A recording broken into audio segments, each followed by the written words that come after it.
The smell of sizzling ribs and slow-cooked brisket wafted through the neighborhood, promising a good time wrapped in the smoky aroma of hickory wood. People were laughing, kids running around with sticky hands, and an old-school R&B playlist filled the air. It was the perfect Saturday afternoon. Then she showed up. Karen. There she was, standing at the edge of her yard, arms crossed so tightly it looked like she was holding herself together by sheer force of will.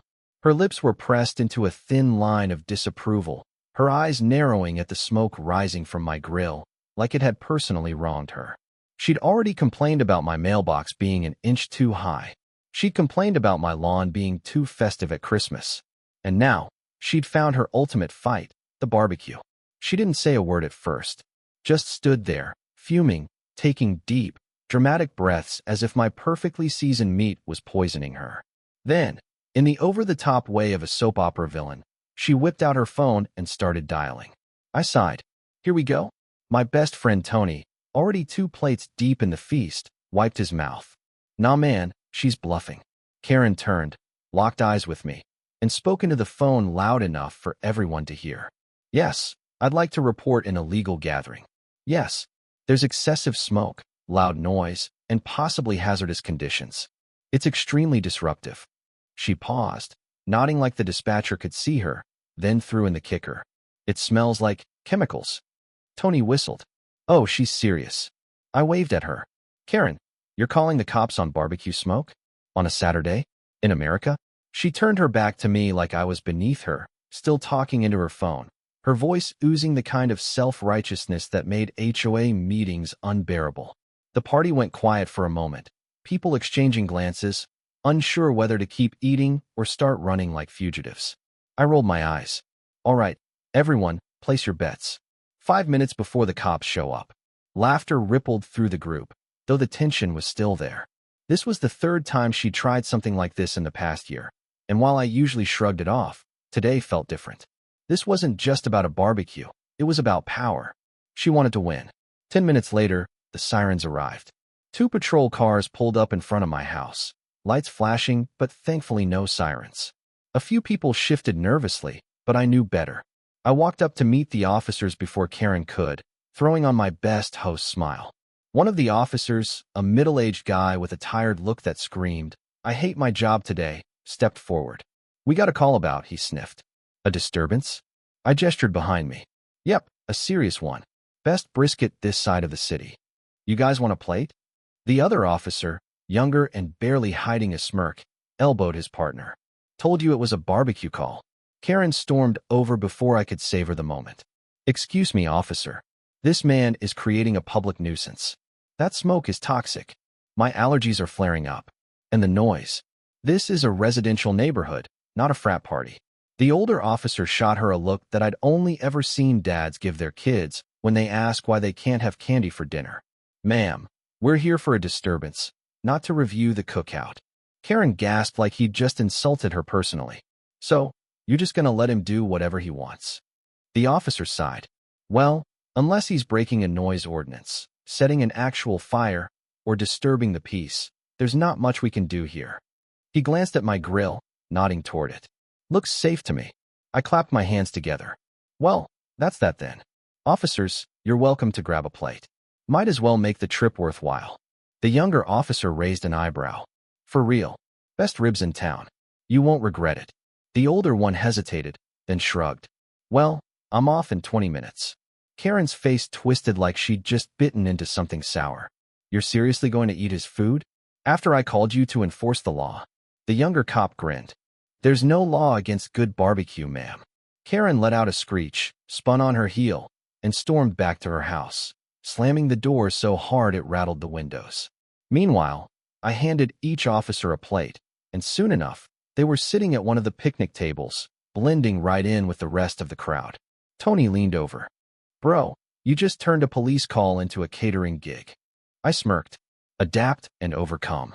The party went on, now with the bonus of police officers actually enjoying themselves instead of shutting us down. The energy picked back up, the music got louder, and for the first time, I thought maybe, just maybe, I'd finally won against Karen. Then I saw her peeking through the blinds. I knew that wasn't the last of it. Because Karen? She never lost a battle without planning a full-on war. The morning after the barbecue, I woke up to the sound of something rustling on my porch. For a moment, I thought it was the wind or maybe a stray cat, but when I opened the door, I found a stack of papers taped to the front. My stomach dropped before I even looked at them. At the top, in big, bold letters, it read, "Notice of Violation." And underneath that, the dreaded acronym, ACHOI. I sighed, rubbing my face as I pulled the papers off the door. Of course, Karen hadn't let it go. She'd probably stayed up all night printing this garbage. I flipped through the pages, rolling my eyes at the accusations. Smoke violations, noise complaints, unauthorized gathering. Apparently, I was running some illegal operation right in my own backyard. Tony, still half asleep and wearing last night's barbecue-stained shirt, shuffled out of my guest room with a yawn. "Dude, what's that?" I tossed the papers onto the kitchen counter. "Karen's revenge. She's got the ACHOI involved." He grabbed the top sheet, squinting at it. "Man, how does she type this fast? This is practically a lawsuit." It wasn't exactly a lawsuit, but it was close. According to the notice, I had a hearing scheduled in a week, and if I lost, I could face fines or even be banned from hosting big events ever again.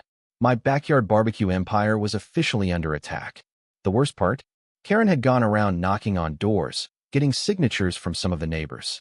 Some of them were the usual troublemakers, people who never liked me anyway. But there were a few names on that list that really threw me off. People who'd eaten my ribs, who'd laughed at my jokes. "Betrayal, thy name is backyard politics." Tony whistled. "So what's the plan? Pack up and give up?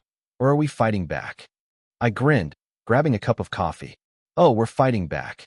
But we're doing it the right way." The first step was gathering intel. I'd never actually read the full HOA handbook. But if I knew Karen, she probably hadn't either. She was the type to skim the rules, just enough to turn them into weapons. So I spent the next few hours digging into every regulation, every loophole, and every gray area. And then I found something interesting. Technically, my barbecue had been a private event, but there was nothing in the bylaws stopping public events, especially if they were community-driven and aimed at improving the neighborhood. The moment I saw that clause, an idea hit me. If Karen wanted to play dirty, I was going to play smart. By the end of the day, I had a new flyer printed out, and this one wasn't a summons. It was an invitation. The first ever neighborhood barbecue festival, open to everyone, with food, games, and live music. And the best part? I had already contacted the local police department, who were more than happy to stop by and supervise. Tony peeked over my shoulder as I stapled the first flyer to the community board. "Bro, you're really doing this." I grinned. "Oh, I'm really doing this." Karen saw the flyer before noon the next day. I knew this because I saw her staring at it, mouth twitching with barely contained rage. For a second, I thought she might rip it down, but she just turned and stormed off. The storm was coming. That night, my doorbell rang.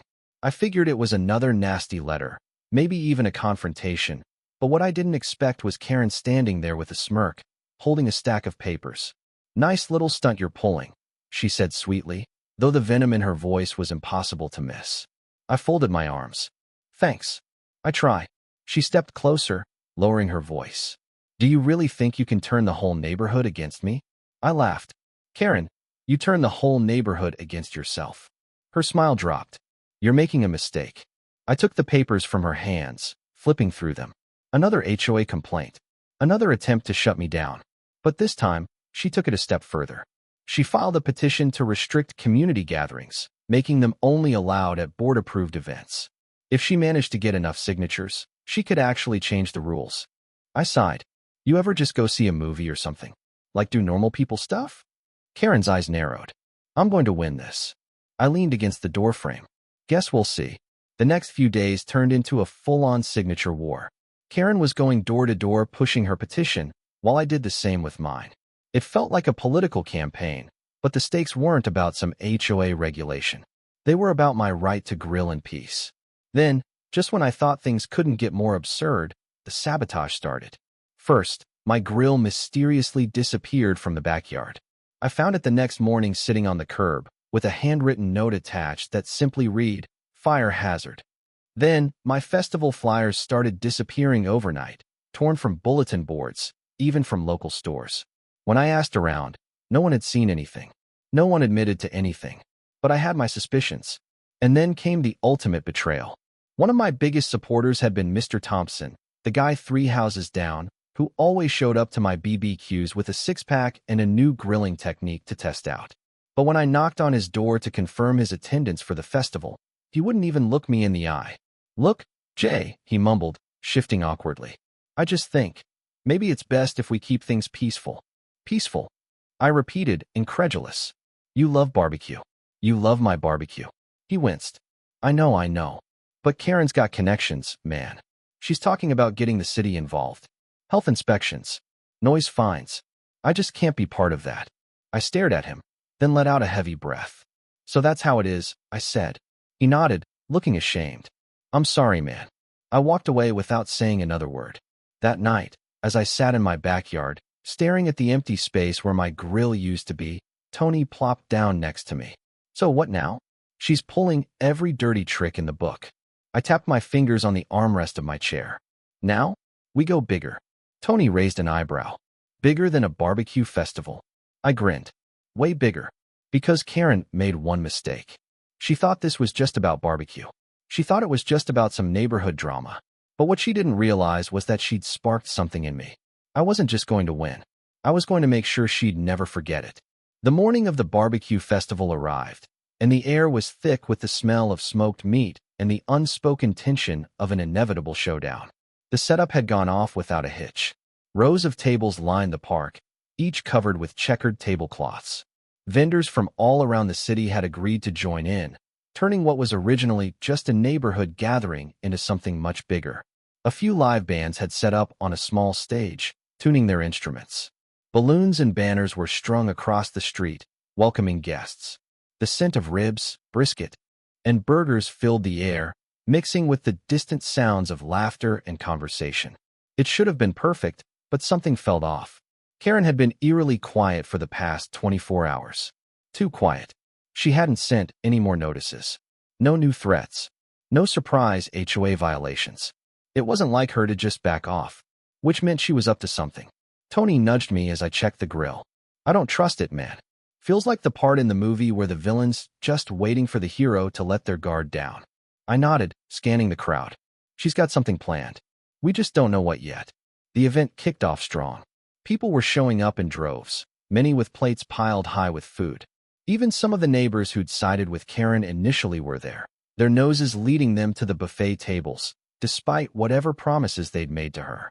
The local news even showed up, covering the festival as a feel-good community story.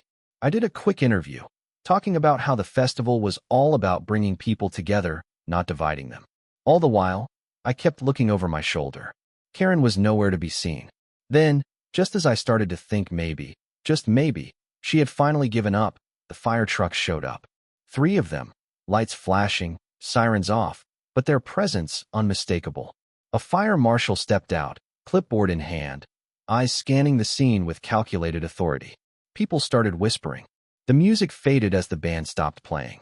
The energy of the event shifted from excitement to confusion. And then Karen appeared behind them. She was wearing a smug little grin, holding a piece of paper like it was some kind of royal decree. "Jay," she called out, her voice dripping with false politeness. "Looks like you've got a little problem here." The fire marshal approached me, flipping through his paperwork. "Sir, we've received multiple complaints about an unauthorized open flame event. We need to conduct an inspection." I clenched my jaw. "Are you serious?" Karen folded her arms, her eyes gleaming. "Fire safety is important, Jay. Wouldn't want anyone getting hurt." The fire marshal and his team walked toward the grill stations, inspecting for violations. I knew everything was up to code. I had made sure of it. Fire extinguishers were in place, grills were properly spaced, nothing was illegal. But that didn't mean they wouldn't find something, anything, just to make things difficult. Tony leaned in, whispering. "She actually called the fire department on a barbecue festival. This woman's a supervillain." I exhaled slowly, trying to stay calm. "Yeah, well, I've got a plan too." Karen stood off to the side, arms crossed, watching as the fire inspectors checked out the area. I walked up to her, keeping my voice low. "You're really willing to ruin this for everyone?" She tilted her head, smiling in that way that made me want to throw my tongs at her. "It's not personal, Jay. It's just the rules." I chuckled, shaking my head. You know what? You should have just left it alone. Because now, you've given me the perfect excuse to go even bigger next year. Her smile faltered for a second, but she recovered quickly. There won't be a next year. After today, the HOA will have all the proof it needs that these events are disruptive. Enjoy your little festival while it lasts. The fire marshal walked over, glancing between us. Everything's up to code. No violations. We're good here. Karen's jaw tightened. Are you sure? Did you check the fuel sources? The spacing? The marshal cut her off. Ma'am, everything's fine. This is a perfectly legal event. We're done here. Karen's face turned a shade of red I'd never seen before. The fire crew packed up and left, and within minutes, the festival was back in full swing, the interruption fading into the background. But Karen wasn't done. I could see it in her eyes. She had one more move to make. The music kicked back in. People went back to eating. The mood started to shift back. But then, out of the corner of my eye, I saw Karen sneaking toward one of the vendor tables, where an unattended grill sat, the chef distracted by a customer. I saw her glance around, then reach for the propane tank. I moved before I even thought about it. Hey, I shouted, charging forward. She yanked the valve, twisting it just enough to release a sharp hiss of gas before pulling her hand away like she hadn't just tried to cause a serious fire hazard. I reached the tank just in time, tightening it back up before anything could happen. A few people nearby turned toward the commotion, and then silence spread through the crowd as more people realized what had just happened. Karen stood up straight, pretending to be innocent. Oh, I didn't. But it was too late. The whole festival had seen it. A camera flashed. One of the local reporters, who had been covering the festival, lowered their phone, eyes wide. Did you just? Tony stepped forward, shaking his head in disbelief. Yo, you really tried to sabotage a barbecue festival? In front of the whole town. Karen sputtered, but the damage was done. The police officers who had been hanging around the festival didn't hesitate. One of them stepped forward. Ma'am, I think we need to have a conversation. As the officers led Karen away, the crowd began murmuring, some laughing, others shaking their heads in disbelief. The HOA board members, who had been undecided before, now looked very sure of which side they were on. By the time Karen was escorted off the premises, she was completely alone. The festival continued, bigger and better than before. The news covered the whole thing, turning Karen into an unintentional local celebrity for all the wrong reasons. The HOA complaint, it disappeared, along with any credibility she had left. And by the time the sun set, one thing was clear. Karen had lost, and I had won. As I stood by the grill, flipping the last round of ribs, Tony clapped me on the back. Man, you turned a barbecue into a revolution. I laughed, shaking my head. Next year's gonna be even bigger. And from the corner of my eye, I noticed something. A for sale sign going up in Karen's yard. Victory had never tasted so sweet.